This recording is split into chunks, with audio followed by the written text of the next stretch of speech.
shadows where we weave. Cat's voice spins webs of belief. Tarantulas with names like art. Science and spiders tear the dark. Whispered wonders in the haze.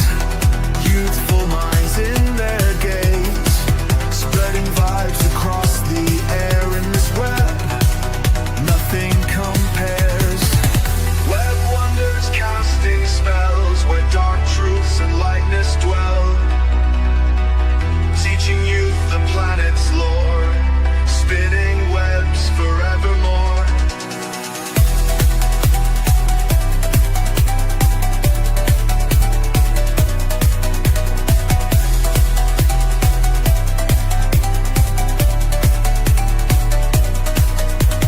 Scientific names roll on her tongue. Wisdom's lantern for the young. Tarantulas creeping through the stream. Now the pulse matches the dream. Spiders crawl. Hello, everyone. Welcome to episode 4 at this top of the hour. Please welcome to a very special episode where we got to have Chief Sweets from Chief Sweets Universe. Please welcome Cedric. Yay! Hi, Cedric. Hello. I'm totally fangirling, by the way. Me, like everyone else watching, we are a big fan of yours, and we always watch your videos. You give such great advice, not only for the arachnids, but the reptile hobby as well. So this episode is going to be amazing. But before we get into it, tell us a little bit about yourself, please. I'm Chief Sweet from Chief Sweet's Universe. I like lizards, and I just enjoy the keeping of animals and stuff, and make videos about it. Yeah, that's always on the replay list on the YouTube stuff. Yeah, you're like right there in the middle. Like, whenever I'm like, either I'm watching The Office, when I'm gonna eat something just real quick, it's either I'm watching The Office, King of Queens, or Tarantula Cat, or you, Chief Sweet's Universe. Bam, on there. Nice. Hey, I love The Office. I love The Office, and I love King of Queens. Oh, you do? No way. Yeah, I'm not gonna lie to you. I think I've seen every episode of both those shows like twice at least. You know, it's free on Pluto TV. I think. Oh, really? I didn't know that. Mm-hmm. Watch any episode. Okay, we're getting off topic. Hey, that's like all I do is get off topic. So. All right. So we've all been there, where we think that our pets, our animals are untouchable. Nothing could go wrong. They will never get sick and they will never die. We all been there. We all thought it. But today we're here to talk about this very topic that surpasses us all. And it's a good refresher. And it's about maintaining our husbandry. And maintaining that husbandry, we need to know the scientific, not so much the words, but the scientific meaning behind our hygiene, if you will. Yeah. Because there's so many things that people don't really know about when, we take good care of our animals, but how well are we really taking care of them daily? Because the things that can come up like cryptosporidium, DKS for our tarantulas, if they're not kept really well. And then for us humans, there's microbacteria, leptocrypso, camelophysis. There's so many things that we're going to break down here. And the main one is salmonella. Yeah, that's the biggest one. Yeah. And coming from a person who takes care of bearded dragons and other reptiles along with our arachnids, have you had any experience dealing with these types of diseases? No, no, I feel like I'm pretty because most of those disease, most of the stuff that's bad is mainly from the poop. And just if you don't clean up the enclosure, if you even respiratory infections, a lot of respiratory infections people think are from humidity, but a lot of times it's literally just from either they're transported in a deli cup, and they poop in the deli cup and they're just sealed in the deli cup with no air. So you're just naturally just going to have bacteria Yeah. breathing it in, and then they get it and they get to the pet store, they have it, they get it back. And there's also like another form that's like viral, but other than that, like a lot of stuff is just like from poop. Like just imagine if we lived in like a small thing and then like we pooped in it all the time. It's just gonna be like, you know, nasty, and we're gonna get bad stuff. Yellow fungus is another thing that's just from like poop as well, like just being bad hygiene and stuff like that. Salmonella, that just from poop, like the bearded dragon itself. Just so I feel like most of the stuff, if you just clean the poop, then most of the time you're good. Right. That's basic information is 101, right? Yeah. But like going to, I want to break it down to the first one. We'll just break it down easily. Salmonella. Yeah. Everyone knows what that is. Uncooked chicken, touch it, eat it, touch whatever you're gonna get. Right.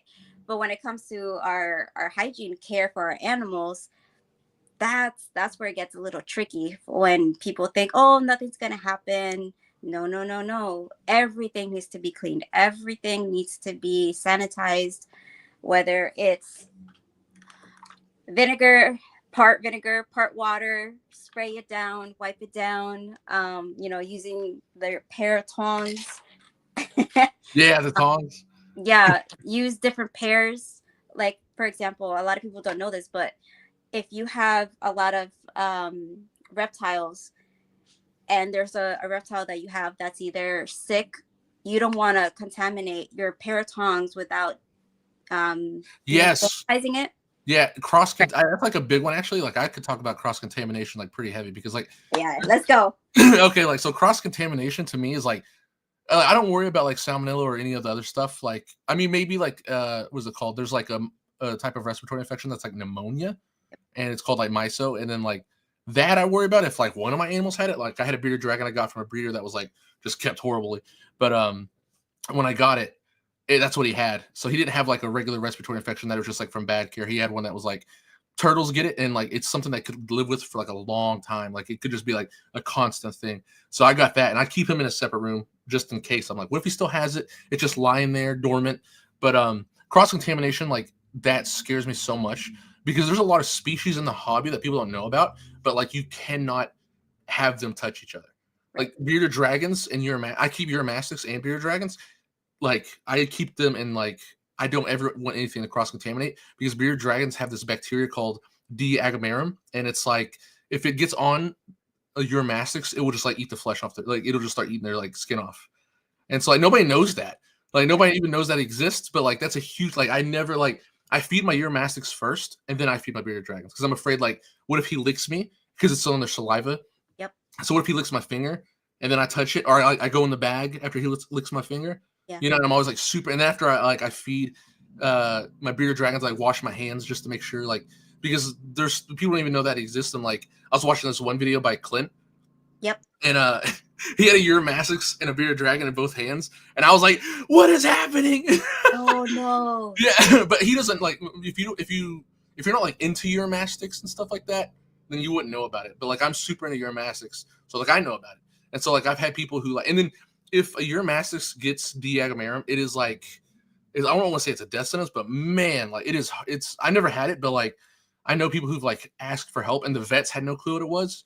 And then when they showed me, I was like, and I was like, that's D. agamarum. Like what you need to do is you need to get some enrofloxacin, and you need to like you have to do it in the muscles, like with a syringe for 2 weeks. A dosage, they'll get the dosage for you. It's antibiotic treatment, and then but like whatever it ate off, like it could eat their legs off, it could eat their jaw off. It's so like hardcore crazy, and it's just like it looks like a fungal disease. So they always think it's like fungus, but in reality, it's like a bacteria that gets on them and just starts just eating their like skin off, and it's like hardcore. But that's why like cross contamination is like so like I worry about cross contamination more than anything. So like anytime I'm doing something, like I don't ever put like decor from one thing to another without like really sanitizing it, because I'm afraid like, oh, what if they have something and that they could have something that could just go from one tank to another if you just take a decor, you don't wash it, and you put it in something else, and then bam, next thing you know, your other animal has something like hardcore, maybe something that you didn't even know existed, because most animals come from all parts of the world. They're wild caught, some aren't, so it's a big thing. Mm-hmm. Yeah. Have you ever seen like, can you walk us through the process of what that would look like on your uromastyx, like from day one to like their symptoms? symptoms, they would almost look normal, but then it would just look like, I don't know how to describe it. It would look like really raised bumps, like really like their scales would start to get like really raised and like crusty, like hardcore. Now Uromastyx sometimes have like snalts on their nose, and that's normal. But like if you kept Uromastyx and you're used to like the snalt on the nose, it's kind of like the white stuff because they can't digest salt, so they like snort it out of their nose. Like they like sneeze it, they'll just like sit there and just be like bam and just like sneeze it all over the place. And I'm like, oh my god. So like, if you feed a lot of collard greens, it's a lot of salt in there. They will snalt for like a week straight, just like shooting white water all over the place, and they'll like dry up and it'll be like salt crystals, and you're like, oh my gosh. But sometimes they'll get that on there and it'll just be white, and they sometimes might be yellow if I don't know, they're just dirty, rub their stuff in sand or something. But it'll kind of look like that, but it could be just on the body, like it could be on the arm, it could be on the leg, the tail, wherever the bacteria touched them at, that's where it would start, and then it would look like and it just starts spreading. If they touch anything and then they touch that part again, like they might touch a rock and then they run over there and the rock touches the arm and then the arm gets it, and they don't just eat the flesh, like it'll just eat them. It won't like, sometimes they will bleed, but it's a weird flesh eating like disease almost, to where like it doesn't make them bleed, but it like eats away like their body. Yeah. Right. So like eventually like someone sent it to me and they was taking their bearded dragon to, like, someone messaged me and they was like, you know what's wrong with my bearded dragon or my Uromastyx? And they was like, the vet has been trying to cure him for like 2 weeks. He has a fungus issue. And when they sent it to me, I was like, do you have a bearded dragon? And he was like, no. And then I was like, where did you get him from? And then he was like, some local pet store. And I was like, was he with bearded dragons? And he was like, well, he was in a tank that was right next to it. And so he like went and asked that person. He's like, oh yeah, we sold the bearded dragons and then we put the Uromastyx in the tank. And I was like, oh, and I was like, you know, to ask the vet about this. And I sent like papers to the vet so that way the vet would like know, like, oh, so that's what that is. Because most exotic vets aren't familiar with Uromastyx, even though they're kind of popular. They're like, you know, they don't know about the diagomarum. And so like, you know, even like vets will have no clue. They'll be like, oh, this looks like because it kind of does look like a fungus thing, like yellow fungus and bearded dragons. It starts off like that. It's kind of yellowish, but then it just starts building. So it'll start kind of looking inflamed, and then it'll just start like, you know, it looks pretty rough though. Like, I'm gonna look up a photo real fast. I think I could probably find one. It is, when you see it, you're gonna be like, whoa. I like that stuff. That stuff never bothers me. Like, even like if I see BLOOD, that stuff does not bother me. I could watch that and I would just like be into that. Yeah. I don't know. Let me see. Can you see that? Like, hold on, let me see. I'll zoom it. That's what it'll look like. Put it big on the screen. Just a little snapshot of that, maybe. No, I can't. Oh, wow. Yeah. So that's something that we need to really look into. If whether, it doesn't matter if you're a reptile keeper or not. Yeah. Like, if you, that's just like one thing too, right? Yeah. You know, like there's all kinds of reptiles and they all come from different places. They all have different things. And that's because Uromastyx come from Africa, and then bearded dragons come from Australia. They have, you know. Right. Yeah. So like totally different, you know, biomes and bacterias and stuff. What about the feeders? Can they have these certain diseases that can be transferred onto your animals? Sometimes, but really it's not a lot. Most of the time it's just from like wild contact. Like a lot of people are like, I make videos and I'll be like, you can get it from outside. And so like, they'll be like, oh, okay, sweet. But then everybody's like, oh, the parasites are outside. Like there'll be parasites on the stuff. And I'm like, well, the parasites are usually like spread by animal to animal. Like mine are spread because they're on the animal, and then they have babies. They fall on the ground and they go looking for the animal. They're not usually sitting around like on just a piece of log. You know, sometimes maybe like ticks are, but like, you know, parasites like pinworms. Like a lot of people don't know this, but like in a lot of animals, pinworms are like very common, and it's like a symbiotic relationship. So like bearded dragons have pinworms, like all of them have pinworms, but it actually helps them like digest greens because they can't digest greens well. But like they always have it in them. But when they get sick and stuff like that, it like drops down to where it makes it like worse. And then the pinworms overtake the immune system and stuff like that. And same with like what is it called? Uromastyx. Uromastyx have pinworms too. And so like, you know, if you go to a vet will tell you like, oh, the pinworm's actually in good, like perfectly fine, you know, levels. We're not going to treat it. But if like your bearded dragon's not in good health and, you know, like your husbandry is off, they'll be like, well, you have a high load of pinworms in your bearded dragon or your Uromastyx. Something's not right. Like he's obviously not, like, you know, something's not going on. and his body's trying to fight them off, or it's not fighting them off, and they're winning. So something ain't right. yeah, something ain't right. You gotta check it out. You know. What I mean? Yeah. So I was reading the list that I had made about the different diseases that the humans can get Yeah. from whether you're, tarantulas or reptiles. And I have here written down. Sorry, it's my other page. Yeah, because when it comes to scientific names for tarantulas, I got that down packed. But when it comes to like scientific names for like diseases, no. Yeah, it could be hardcore sometimes. Yeah. Not son. I got so the one that you said, what was it called? It's called Oh man, it's the first word starts with a D, so that's why I call it Diagamarum. Yeah, and yeah, like yeah. it's like Diverius or something like that. Yeah. Okay. So no, I didn't have that written down. So the first one I had was mycobacteriosis. It's a type of bacteria that can infect both reptile and human through fungal water infection. So say you leave a water dish, and obviously we don't think like, oh, we should just take it out after 2 days. No, water changes have to be daily. Just how we drink water, we need to replenish, and it needs to be clean. And same thing with them. Their water changes need to be clean daily because their water is just distilled water. It's not running water. Yeah. So distilled water, that's just gonna get a bunch of fungus and urine, everything, and then it's just gonna build up that bacteria. Yeah. So we got that down, plain simple. Change your water dish, you're good. Have you heard about the copper trick or like the penny trick? Yeah. I was gonna say, when I first started getting into the reptile hobby, I'm like, every time I see a video where somebody has like a penny snake water dish, I'm like, why do they have that? So I found out after that it cleans the microbacteria and stuff like that. I was like, oh, I didn't know that. Yeah, that's pretty crazy. That's why like they like try to build water pipes with like copper and stuff, but Right. it's like PVC now, but still. That's why it's supposed to be like antimicrobial or whatever. Right. Yep. It has the penny though has to be like before a certain year. Because like Yes. So for anybody watching, if you're thinking about throwing a penny in there, it has to be like before like 19 something. Yeah. 1980 has to be something. Yeah. Can't remember.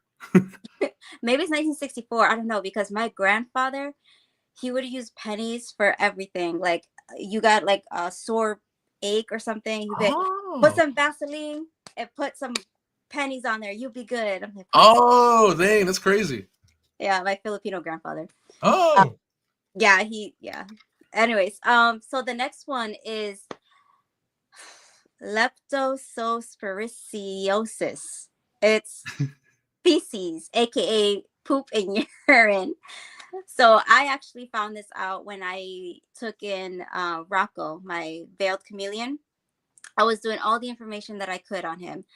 And because he was a rescue, like I told you earlier, he was a rescue or surrender. Yeah. And so I took him in, and it's past his bedtime, and he's been giving me a whole bunch of crap today. But anyways, as I was doing my research, that's something that I saw was the leptospirosis, that they can carry certain type of bacteria in their feces, if you will. Yeah. And I was like, wow, just by touching it.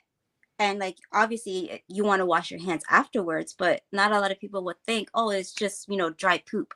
Yeah. No, that's something you need to, look into, because it could easily be transferred. So it's spelled leptospirosis.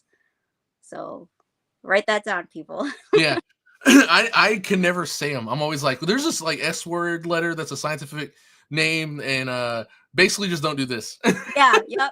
If it's a long word, it's important. Yeah, exactly. And then we already talked about salmonella. Everyone knows about salmonella. Salmonella. Yeah. That. Yep. But one thing I really wanted to really talk about was DKS. Have you heard of DKS? In the tarantulas, right? Yes. Yeah. I have heard about it, and They say they don't know what's caused it, but it's like bad molts, right? Yes, one of the causes is bad molts, but DKS it's a dyskinetic syndrome where it's a neurologic condition. Yeah, So it's a condition, not a disease, but it can be brought on by diseases. yeah, So it's a very gray area, but there has been reports of successful recovery and fatal at the same time. I've had two tarantulas that one of them was impacted. It had oh my god, I can't speak today. It was compacted, basically. It was constipated. oh damn. So I treated it for that. I don't know if you ever seen Tarantula Guy 1977 on YouTube. I don't think so. His name is Rob C. He has a great video on how to recover from DKS. Yeah. So yeah, I thought, anyone who's watching, please go watch that video. If your tarantula has ever suffered or is suffering from DKS, dyskinetic syndrome, please go watch his video, and you will 90% get your tarantula back to good health. So yeah, I had a Titocado verdesi, and this was a few years ago. He passed away, but he had DKS and he recovered, but then he got impacted. He also recovered from that, but I just wanted to mention, people who have tarantulas, be aware that DKS is 5% chance that your tarantula could have it. We don't really know the cause of it, but we know how to recover from it. Yeah.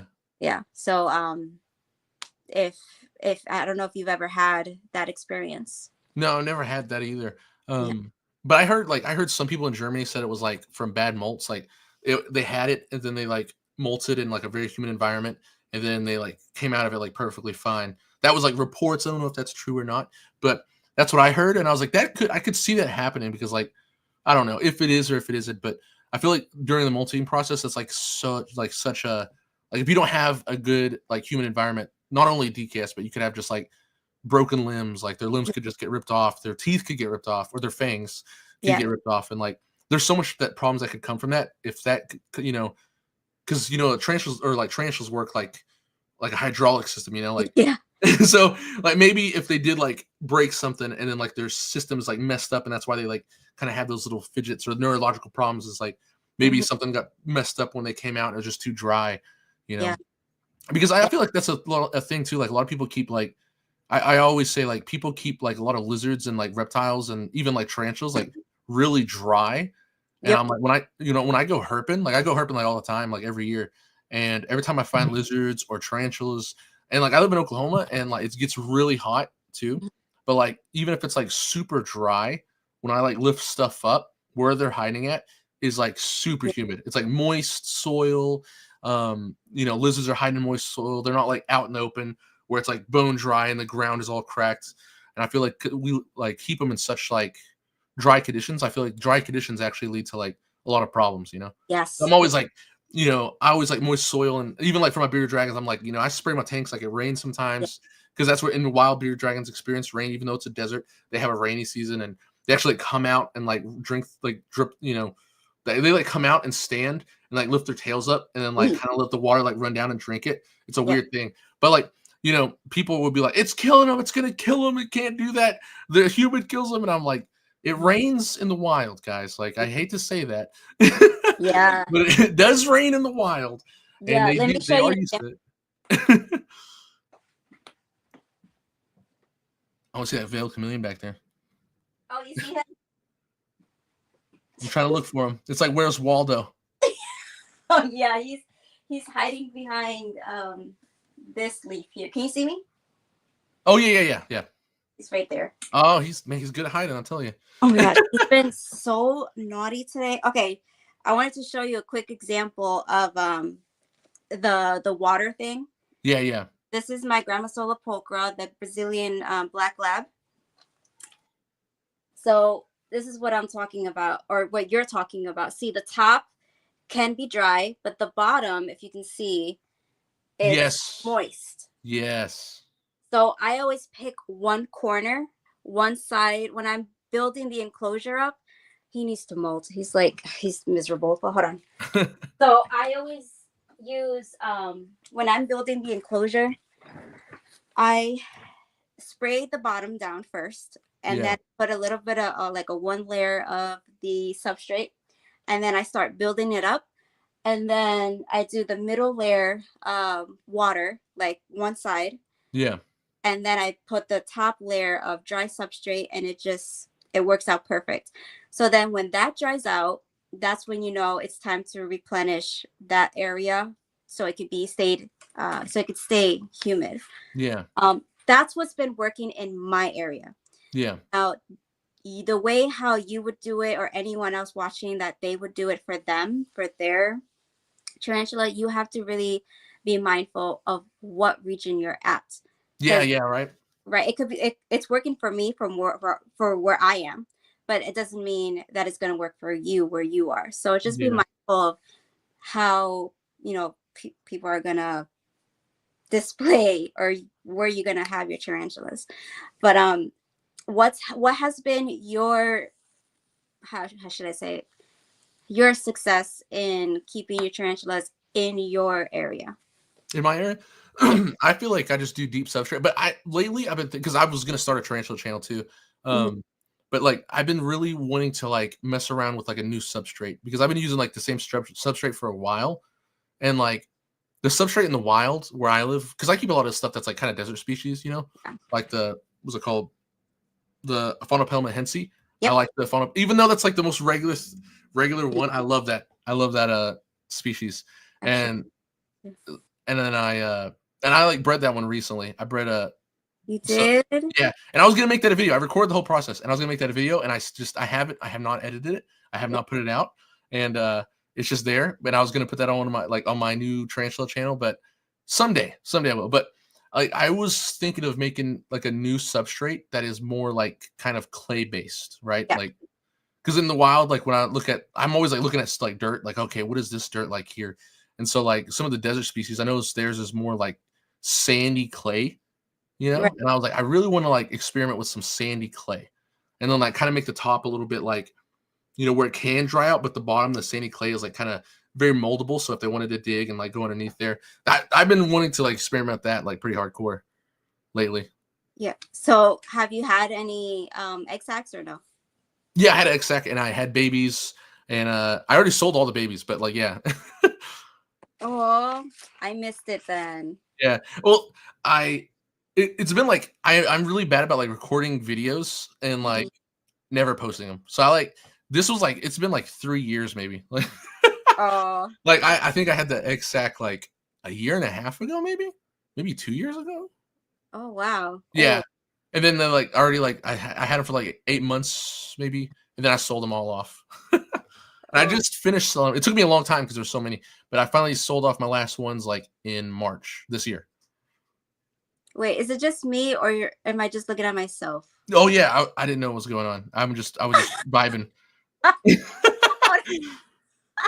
I'm like, because on my side, I could see like it's just weird. So on your side, it's just me. You're only Yeah, looking. it's just you. It's just you.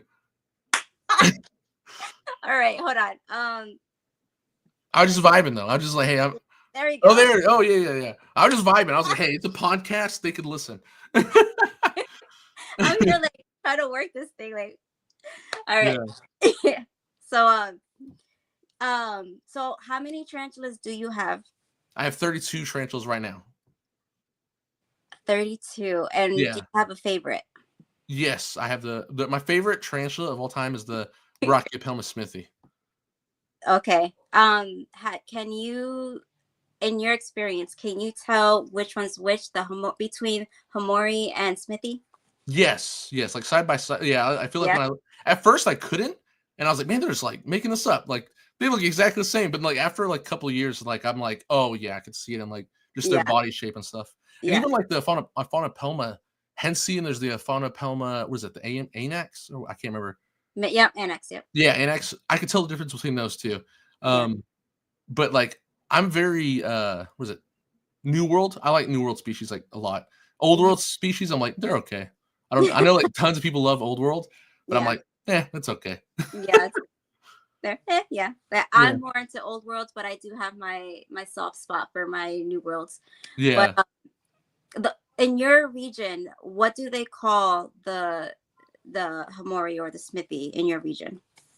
I think it's just what is it? The Redney? Yeah, Is Redney. it okay? Yeah. So in Texas, California, and Eastern, there's Flame Knee, Red Knee, and Fire Leg. So they're Yeah. all mixed up. All Yeah, those, yeah, yeah. yeah. There's So like the orange knee. I think the orange knee is what they yes, call the the Smithy, and then the red knee is like the Hamori, and then like the flame leg is what is the flame leg? That's the I think that's a Baumgartney or Bomi. Bohemian, yeah, whatever. Yeah, that Yeah. one. Yeah, yeah. I think they just call them red knees, but then like you really never know. Like Yeah. I know Petco started selling like tarantulas now, and like PetSmart too, and they have like legitimate like different species. And I was like, whoa, what the heck? This is new. And Yeah. they just say like Mexican red knee. That's it. hmm And I'm like, what? That's why I hate common names. But so one of my other questions was when you get either a reptile or a tarantula from a pet store, what's your take on either quarantine them or just go ahead and put them on the shelf? Well, I guess if you're new to reptile keeping, you probably don't even know anything about that. But like, it depends on like where I got them from. So I feel like if you've been in the hobby a long time, you kind of know like what's wild caught. And Right. so like when stuff's wild caught, I'm usually like, okay, we gotta put this somewhere else. Like, Yep. I gotta put this in a different room because we don't know what it has and stuff. But like even like Petco sells a lot of wild caught stuff. Like the business, Petco's wild caught. If you go to expos, half the stuff at the expos are wild caught. Yep. Like, and you can kind of tell like who's selling wild caught stuff. Like they have a bunch of different animals on the table, like from everything in the entire world, and they're just like sometimes those guys are pretty good though. Like sometimes those dudes who like have wild caught stuff, I'll like ask them questions and they Oh, yeah. don't know reptiles, and I'm like, oh, I didn't expect you to know that. I thought they were just like flippers, just going Yeah. around, but they kind of know their stuff. But it depends like if it's wild caught or if it's like from a breeder. Not saying that there's some breeders, man, I bought, I didn't buy from, but like some people I bought from, and then I'm like, whoa, they sold you like I forgot this guy I know. I won't say what breeder it is, but like if you're into bearded dragons, there's a breeder who sells red monsters, and I will say that he sold to my friend who's also a breeder, and then he got him. He had like yellow fungus all over his body, and I was like, whoa, dude, I can't believe it. I was like, he sold you that? And he was like, yeah, what the heck? And then I was like, I can't believe he sold me this. And he was like, I'm gonna tell him about it. I was like, dude, like, don't let that anywhere. Put that in a different room and like quarantine them. But yeah, so like sometimes even breeders who are very well known can sell bad stuff. Like, so you really just kind of like I would say go ahead and quarantine everything, but like sometimes like I take extra steps with wild caught stuff. They're in a different room, Yeah. they're away from everything. If I had another house, they would be in another house. Yeah. Yeah, So for those who are watching, could you explain why is it so important to keep them in a separate room for quarantine? For quarantine, it could be like they could have, if they're wild caught, a lot of times, most likely, they will always have like tons of parasites. Like they'll have huge parasite loads. They could have extra things on them that like they'll usually have like a lot of times mites. And if you get mites, like you do not want that getting loose and everything. And like it's hard to tell like at first when you're just like in the moment, and then like they're like, oh, you like this animal? You want to take them? You want to hold them? And you're just like, oh yeah. And then everything's going on. If you're at an expo or something, it's kind of like a put on the spot. But they could have like some stuff that you may not even know about. Maybe you have a Uromastix and he has Diagomerum, and you didn't know that you have them, and then you put them in your collection in your room, and then you touch something else, and you have healthy Uromastix, and then the sick Uromastix just got your healthy Uromastix sick. So that's why it's super important to like quarantine the animal, because you don't know what he has, even for breeders, That's why I'm always like, I love breeders. I know lots of breeders. They're awesome people, but there are some breeders who kind of skirt the lines, and sometimes with breeders, they do stuff and you're like, what? Yeah.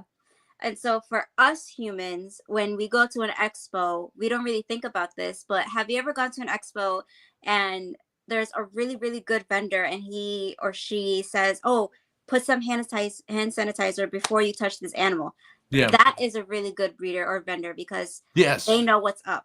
Because they know that everybody's touching everything and grabbing stuff, and they know that there's wild caughts there. Everyone knows that the wild caughts are there, and that's the thing. Like if those like the guys who sell wild caughts, they'll just be like, yeah, hold it, take it, and you hold it, and then you have mites on, you don't even know about it. Exactly.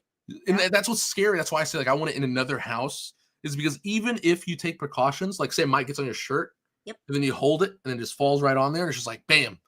Next thing you know, bam, you just you never know. Everything. Yeah.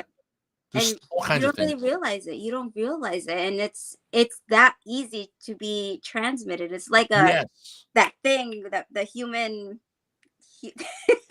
but it's real. It's a real thing. And a lot of people don't know about it. And that's why we have shows like these. And that's why we have people like you who tell the real thing that goes on between backstage or whatever. Yeah. Because a lot of people, the new breeders or new hobbyists, they do not know about this. And it's so important to know not just about what animal you're getting, but what goes behind it. So that's what the show is about, what this network is about. Teaching behind the scenes, Yeah. Yeah. That's what I was gonna make. I'm making a bunch of like YouTube videos this year that are like, people are probably not gonna like them, but it's just like telling and how it is. Like, I'm gonna make one about Uromastyx, and like Uromastyx are like 99% of them are all wild caught. Like there's very little Uromastyx breeders in the US.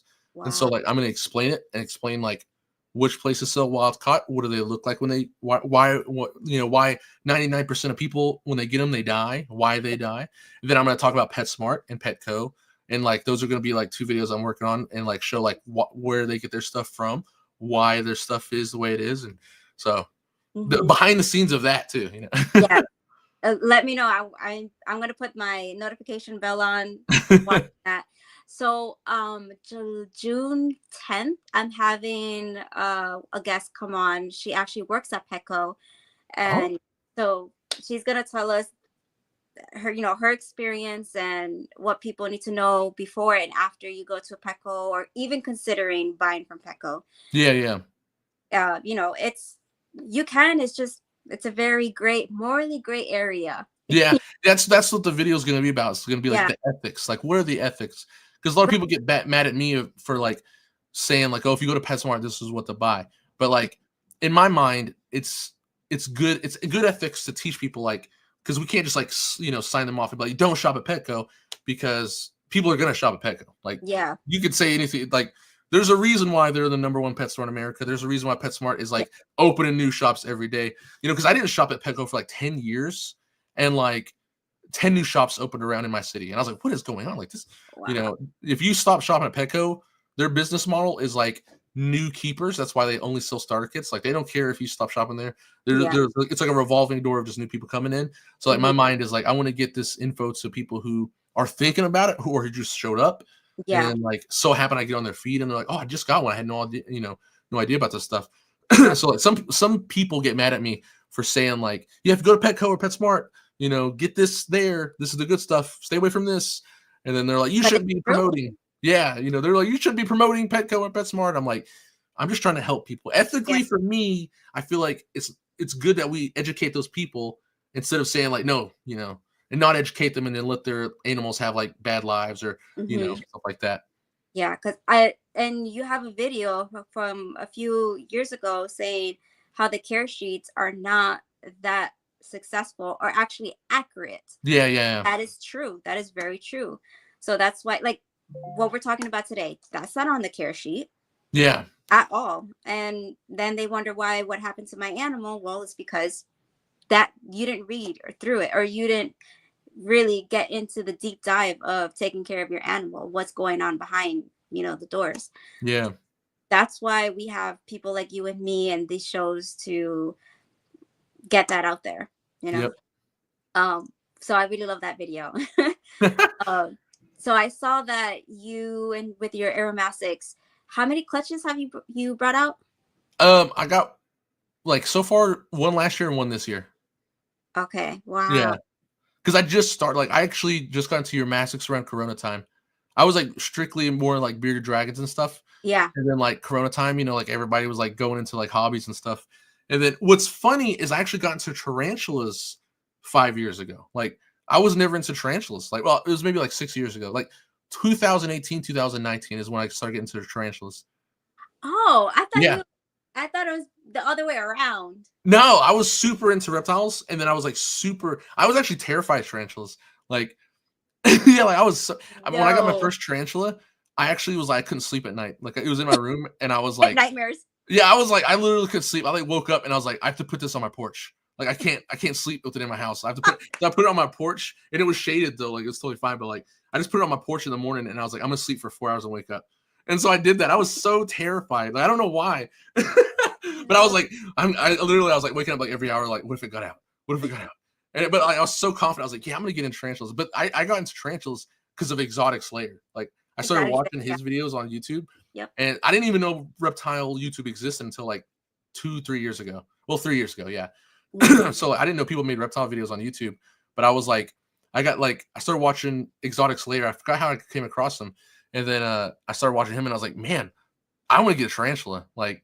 And so like I started getting tarantulas, and I got my first one I ever got was a Texas brown, and I was like, oh, this is for my state. I like it. I could do this. And then I fell in love with that one, and then I started like looking into more of them, and I was like, oh, I love all these tarantulas. And then like once I overcame my fear, took like a week, and I was like, okay, she's good. She's good. I still have the tarantula. Her name's Kelly, but I still have her, and I was totally fine. And I was like, okay, we're all totally good. That's the one who produced the clutch for me. Is Kelly? Oh, okay. Or the the XAC is Kelly. But and then like over the years, I've just been added more tarantulas. Now I have 32. Wow. But now I'm like so good with the tarantulas. Now I'm like just opening the things up, looking at them, like moving around. But like when I first got them, I was like super scared of tarantulas. But yeah, your Mastix 5 years ago, I got the tarantulas, and it kind of like started like a thing of like, I'm gonna get a different lizard that I'm not used to because like I want to do it. And then I always loved your Mastix as a kid. And so like I just never got them because they were kind of expensive, and I was like, okay, beard dragons are like 50, even like a morph if you get it from a breeder is like $100. So like it's not but a Euromastix is like $400. So I was like never like really like, oh yeah, I'm gonna do it. But Corona time, like I was like, I'm gonna buy a Euromastix, and then I bought a Euromastix, and then I went down in the rabbit hole of Euromastix. So now I'm like full on Euromastix, like love them. I bred last year for the first time. This year I bred again, and then like I'm gonna just like just keep on breeding, like just because I have 17 Euromastix right now. Yeah. How do you do it? I love the game. That's wild. I think owning more reptiles than tarantulas is more wild because you need more space. Well, not as much, but like still, it's what? I know. There's like there's 3 4x2s on this side of me right here, and then there's 3 4x2s on this side of me, and then there's 3 4x2s right here, and then that's a 4x18 inch right there, 4x18 inch right there, and then so, and then my living room I have 6 4x2s in there. What? Yeah. Wow. And then you have your feeders. Yeah, my feeders. They're actually like above me right now. Yeah. I have a bunch of feeders. Yeah. Yeah. The roaches. I have the roaches in here. Then I have the mealworms I have a tarantula room now. And so, yeah. And so the mealworms, the superworms, and some other feeders are in the tarantula room. What's your favorite feeder? The doobie roaches. I feel like, to feed tarantulas or to feed like lizards? Yeah, tarantulas. Funny enough, I love crickets, like to feed tarantulas, because doobie roaches are like too smart. And like if you put them in there, they'll like go hide. Yeah. Yes. And I'm like, God, just take it. Yeah. Just take it. They play dead. As soon Yes. Sense the tarantula, they play dead. It's so annoying. They're so smart. Hold on, let me show you something real quick. Okay. They're so smart, man. Centipedes, everything else. I like centipedes as well. Okay, so this is my I don't know if you know who Juice from Juice's Arthropods is. No, I don't think so. Okay, so he's helped me. You also helped me too, but Juice has helped me breeding my crickets a certain way, and I'm like, okay. So this giant bin is full of first hatched crickets, Ooh. but I found something very, very useful. Okay, from a dubia. Okay, watch this. So I took this one dubia because this is a really rare find. Come here. All right, so she is a black dubia. She's like the only black dubia. I don't know if you can see that, Yeah, yeah. but she's the only black dubia with I don't know, ridges, like more ridges on the side of her, just like on the side. Yeah. And I've never seen that. And I was looking up on like on Google, whatever. I'm like, why is this the only black dubia that has more ridges? And it's just pure black. Like that is, Yeah. it's so rare. So I put her in here with the little baby crickets. And you know how crickets die for no reason, they just die. So what she does is she eats all the dead crickets, and there's no smell, there's nothing. It's Yeah, awesome. that's what I do with my crickets, except I use isopods.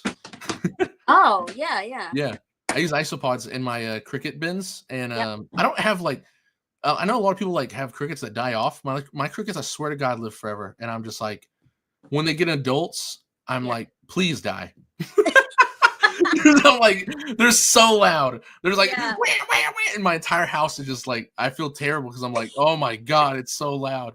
I actually like that noise. Yeah, I mean, I feel like when you have like 1,000, it's Yeah. like, please.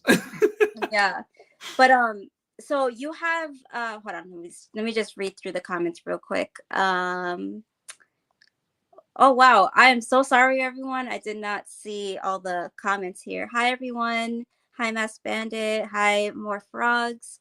Hello Chris and hello Rashad. So I'm just saying hi to everyone who was I missed because I can't read through. No, But anyways, it's okay. everyone says I don't know if you saw the comments, but everyone says hi to you, Chief. Hello, everybody. Yeah. So do you have any hissers? Yeah, I have two. I have a Halloween hissers, and then Yeah. I have regular hissers. I want Halloween hissers. Yeah, they're pretty. I've had Halloweens for a while, like maybe 4 to 5 years as well. Yeah. When I got into the tarantulas, I got into roaches, like hardcore too. Yeah. Yeah, so I went crazy with roaches. Yeah, that's what I'm trying to do. And so I'll say about like 4 years ago, I had a pair of Madagascar hissing cockroaches. Not the Halloween one, just a regular Madagascar. And hold on, my tarantula here, my little blueberry is like running in circles. But anyway, so I had a pair and I was gonna breed them, but the female passed away, and I gave her to my Beetlejuice, my big girl, Canthus geniculata, the Brazilian white knee. And so I stayed with the male, but it's been so hard to find any cockroaches for that species. So I've been trying to look everywhere to start a little colony of Halloweens. Yeah. So, I feel like lately, I don't know. Well, this kind of goes back to everything, but I feel like every type of like, speaking of breeders, I feel like we don't have enough breeders of like everything. Like even like bearded dragons. Like even some people are like, there's so many bearded dragon breeders out there. I think on Morph Market there's like 300 bearded dragons in like the entire United States and Canada. oh wow. So I'm like, it's not a lot, you know what I mean? Like, Yeah. That's kind of like, if you think about it, like 300, that's very little. Like ball pythons, yeah, there's a lot, but like in the insect world, like now that I'm in like I'm like kind of like really into the insects. I love roaches, and all the cool roaches. Like nobody bred them. They just like they were wild caughts. They came in, they sold them really cheap. Everyone just sold them off, and then like once they banned them from imports, it's like whoever bred them is like literally the only breeder in the entire United States. So like that's the biggest issue is because I got my Halloween hissers from like some dude off of eBay like years ago. So and like was it the clown guy? No, the clown guy, McFeemy. See, he has some really rare stuff too. Like there's actually like 4 different types of species of hissers, and he has like all of them. So like there's the regular hissers, there's the Halloween hissers, there's some other hissers that are like solid black, and I want those ones, and he has those. Yeah, and then he has like emerald roaches, and emerald roaches are like super hard to find now too. Yeah. I know now that you mentioned it, hold on, I'm sorry. Let me I'm just surprised look about up the bearded dragon breeders. I know, me too. That's what I'm saying. Like, just nobody's breeding anything anymore. I'm like, what the heck? Like, what is going on with the? price about the bearded dragon breeders. Yes. So I think that saves so much money if you're breeding your own feeders. Yes. Because once you go to the chain pet store, you bring them home, they die like the next day, Yeah. or come with more parasites and stuff like that. So that's also another thing that new hobbyists need to be aware of is if you're bringing stuff from over there and you're bringing it to your collection, you always have that 1% chance that they could have a parasite or whatever. Yeah, just magically happening to you. Yeah. So it's less time consuming. I mean, yes, it's convenient to get it over there, but it's more successful if you have your own bin of feeders. Yes. I know. And Yeah. then plus two, you don't have to like. Well, like right now, I have Madagascar has cockroaches, and then I have Halloweens, and so like Yeah. McPhee, the clown guy, he also has Halloweens, and then he was like, let's trade some to get some bloodlines going, to get fresh bloodlines. And I was like, yeah, I know, because my guys have been breeding like, I started off with like 30, Mm-hmm. and it's been 30 for like 5 years. So Oh, wow. well, I mean, I have like the whole bunch now, but like, just 30 bred from that. I didn't have any fresh bloodlines. So Wow, that's a really good comment. We do need new bloodlines for bearded dragons. yes, and that's another thing too, is like the inbreeding in bearded dragons is like pretty hardcore right now. Like Mm-hmm. I see it all the time. Like every time I see like bearded dragons, I'm like, man, this thing is, you just like Yeah. tell immediately. I'm like, that thing is very inbred. Like Yeah. it looks like a pug, You're like, Yeah. whoa. I've even seen the red ones, the red bearded dragons. I'm like, that exists? Yeah, the red monsters. Yeah. Yeah. Those I were like really bad a couple of years ago, like hardcore, like they would just die like out of nowhere. They come with like tons of problems.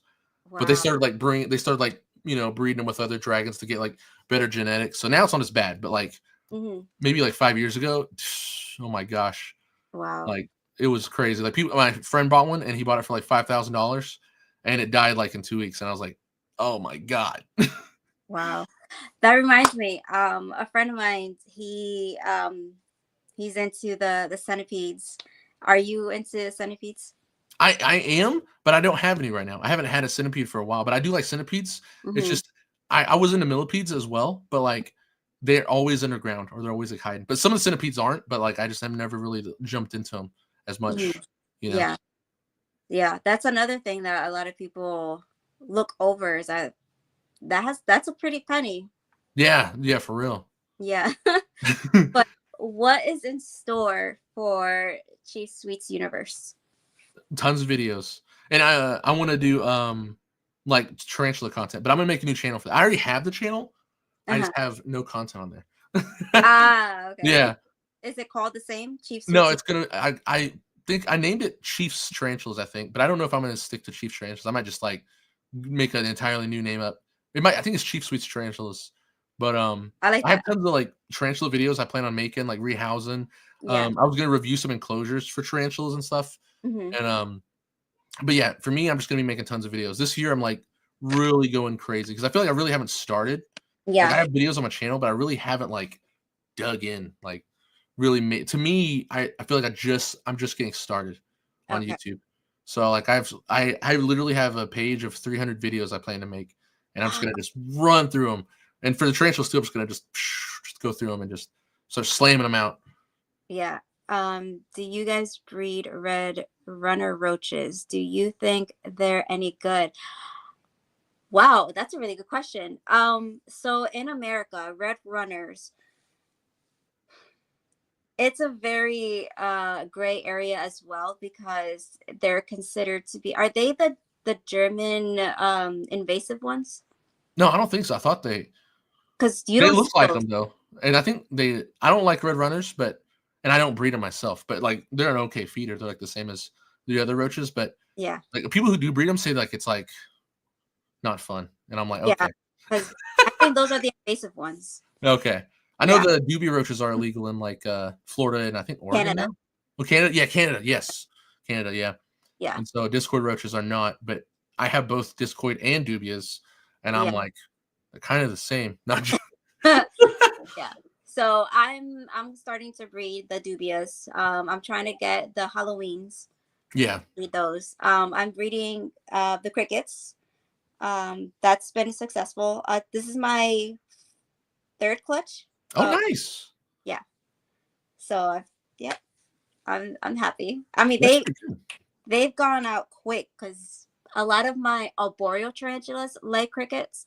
Yeah. So I do have a colony of superworms for Oh, Rocco. He does not touch roaches. He does not touch crickets.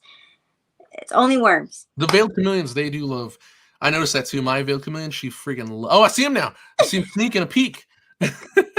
So I'm training him. Oh, nice. So I don't know if it's true, but I call him like Rocco, Rocco, Rocco, and he knows his name. I swear he does.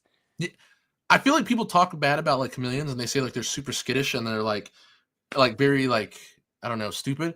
But like my No. chameleon is like yeah, my chameleon. Yeah, yeah. She like knows me from other people. Like if anybody comes over, they're like, "Oh, you have a chameleon." She'll like hiss at them, and I'm like, "Oh, I didn't know she was still mean." Like that was how she acted when she was a baby. But like when I Yeah. walk in, she just is like, "Oh, how you doing?" And like if I come to the door, she comes to it because she knows I have food. But like when new people come in, she just turns black. And then Yeah. they like when they come up to her and she'll just be like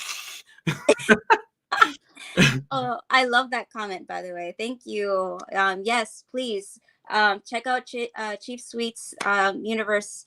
He has amazing contact as well. Yeah, people think that reptiles are dumb and they don't know anything, like, and snakes are disgusting or whatever. No, you really need to know what they do for the planet and what they yeah. do to humans, and you will appreciate them. But yeah, Rocco, like, he's a badass. Yeah. I love veiled chameleons. I feel like a lot of people don't like the panther chameleons like overtakes them, because everybody's like, oh, it's colorful. And I Yeah, feel yeah, like the veiled chameleons get like just pushed to the side. yeah. And I hate that because I like veiled chameleons. And Hmm. so I'm making a bunch of veiled chameleon content as well. That's like something soon I'm doing.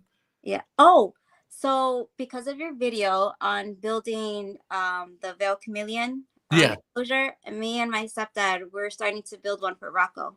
Oh, nice. Yes. Let's go. So we're using your content to help build my shelf for him. His Oh, palette. yeah, yeah. He's a queen. Yeah. Nice. Yeah. So thank you for that video. Happy to help, man. I'm just Yeah. yeah, because and that's the thing though. I feel like on the market, there's not really a lot of like chameleon stuff you could do, or like Yeah, that's there's not right. like chameleon tanks. Like I was Right. like, looking around for chameleon tanks, and I was like, man, why is there like no like tall tanks? Exactly. We all Yeah. got the land tanks, but like, where's a 4x2 for a chameleon? And the only thing you have is like the Repti-Breeze enclosures. Like that's it. Or And it's like, these little yeah, trash bins that don't really work. yeah, and I'm like, Well, he came in this. yeah, And that's another thing I wanted to tell the audience is if you go to a chain pet store or whatever, you're bringing in an animal with their enclosure, sanitize it down to a T if you're going to use it, yeah, because that also can bring any type of bacteria, any type of parasites that can cling on there. yeah, yeah.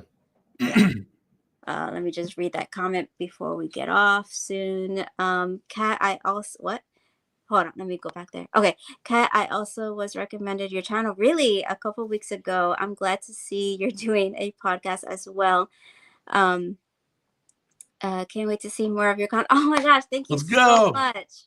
Thank you. No, it's not just me. It's Untamed and Unhinged Reptiles Network. There's so much content that we can learn from, and each guest every week is going to be a different topic about something that can benefit ourselves and for our animals. So thank you for your support. And Chief, please go watch his videos, go watch his channel, go follow him on Instagram, please. Chief is the man. Well, thank you. So nice. Yeah. But before we go, what is something positive you want everyone to know? I feel like we should just be kind in the reptile hobby. I feel like there's so much like, you know, I didn't realize this, but like when I first got started, well, I feel like I was just kind of off the internet. I didn't have the internet for a long time, so like, I came into the Facebook groups actually not too late, but like, only like 10 years ago, I came into the Facebook groups, but like, I say only 10 years ago because people have been in it for a long time, but Mhm. I feel like there's a lot of like, maybe even creators who are just kind of mean and like there's some people who like bash new keepers and there's some people who like just there's a lot of like hate and stuff and I feel like everybody should just like be understanding and like have more empathy, because that's one thing I like. I don't ever want to like hate anybody like coming into the hobby. If Yeah. someone gets a starter kit, I'm like, hey, I understand. We all done it. We all Mhm. started there, The starter kits changed a little bit, but they've been around since I was a kid, Right. So I feel like everybody just needs to be a little kinder to each other because I noticed that like on TikTok it's like hardcore. On TikTok, like when I'm on TikTok, I like see it all the time in the comments. It's become a meme on TikTok as well. Oh yeah. Like people are like, if it goes viral, they'll say something like, someone will say like they don't know though. Like that's the thing. Like I feel like a lot of people don't realize it, but like Mm. I like looked at a lot of data, and so like 99% of people who own reptiles like aren't in the reptile hobby. Like they don't watch content on YouTube about reptiles. Like they don't. There's so much people who have reptiles and don't know that like this exists. Like Yeah. we're such a small part of the hobby. Even expos, like Yeah. 99% of those people have never been to expo, don't know expos exist, don't even Right. know that you could buy stuff online. They don't even know what morph market is. So like, they'll post a video on TikTok and it'll kind of go viral, but they post it as like a funny joke, like, oh, this is what I have in my closet. It's a bearded dragon and a 20-gallon tank. And then the reptile niche, which is like microscopic on TikTok, but there's like 200 of them, that's a lot of people. All of a sudden there's 200 people in the comments and they're just like, hey, how dare you, even though there's like, it's the video's viral, Ignorant. has millions of views, there are people in the comments who are like, how dare you, blah, blah, blah, Yeah. oh my God. And that person just never knew. That person just had no idea about anything, So, but the people who like come to defend them will say that they'll be like, they're like, oh, I'm sorry. You should have been keeping them on 40, in a 47-acre farm with like, those like joke around back to the reptile Yeah. niche. But that I feel like it kind of sucks for us because then like we have this we have this perception of like we're very uppity, like, Mm. you have to do this, you have to do that. And then someone started a meme about that in the fish community too, where they was like, they went to like their friend. He's like, point of view, you're a fish keeper, and he's like at his friend's house, and he's like, oh, what is this? And he's like, I see that you don't have any substrate in your tank. He's just like going off, but it's like a funny joke, and like the Yeah. fish Yeah. community like ate it up, and it's like, yeah, it is like that where people are like, oh, I see that you don't have a 350,000-gallon tank here. This is terrible, Yeah. But like that, I feel And like we should just be understanding that like some people just don't know, and yeah. it's okay if we tell them, but don't tell them in a hateful way, because Right. don't be like, how dare you? Because people say like the abuse word quite a bit for that, and I Yeah. don't like the abuse word because I'm Right. like, they don't know, it's like Mhm. it's their first time buying a reptile. They don't know that there's guidelines because they think that Petco are professionals. They think that Petco knows what they're talking about. So when Petco tells them like, oh yeah, 20-gallon tank, that starter kit, all you need, and they're just trying to make a sale. So Yeah. like when they buy that, they think that, and they don't do any research because they just don't know. Yeah. So that's what I would say. Like, just let's be more kind to each other, to new keepers. Because I get tons. Like, probably the most comments I get is Yeah. that right there. Is like people are like, yeah, I joined a Facebook group. It was hell on earth, and Oh like yeah. they're like, I joined a Facebook group or I asked somebody for help and I was chewed out and I just want help. And then I'm like, oh yeah, no, don't worry. I mean, welcome. No, just, Yeah. Just help a brother. Help a brother. yeah, like, come on. No, my goodness. Yeah, I thank you for mentioning that because the times that we're living in, a lot of Yeah, people are going to be more ignorant. Uh, yeah, You hardly see kindness, just not in the hobby, just like in general to human beings. Just please, like, treat others how you would want to be treated. Is that exactly, so man. hard? No. Yep. But before we go, I wanted to say thank you to you for being on the show. You were amazing. Thank you for having me. Great content, yes, of course.